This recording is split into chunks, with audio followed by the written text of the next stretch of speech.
Florent Boudier. Florent. Oui, merci Monsieur le Président. Cela fait 10 ans déjà, ou pratiquement, que la FAO a alerté la planète dans son rapport intitulé L'ombre portée de l'élevage. Et un diagnostic très préoccupant qui va au-delà, je pense, des propos qui ont pu être tenus tout à l'heure par nos différents intervenants.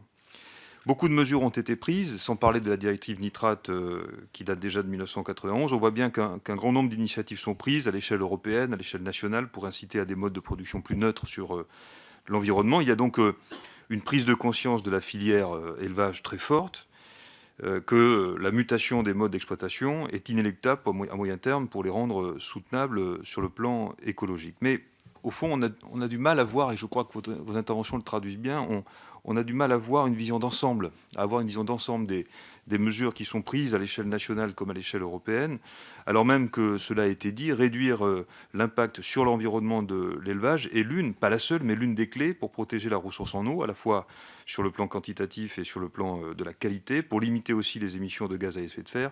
Et cela a été dit tout à l'heure, la France organisera la COP21 à la fin de l'année 2015. Donc, d'où mes questions. Quel est l'agenda de l'Europe sur cette question? Quel est l'agenda de la France, qui plus est, je le disais donc à la veille de la COP21? Comment les interprofessions de l'élevage se mobilisent-elles, se concertent-elles, notamment à l'échelle européenne? Et au fond, cela appelle une autre question. Qui pilote en France l'adaptation des systèmes d'exploitation d'élevage à l'enjeu environnemental? Et cela rejoint peut-être d'ailleurs la question du rôle que pourraient jouer les collectivités territoriales. Je vous remercie. Merci.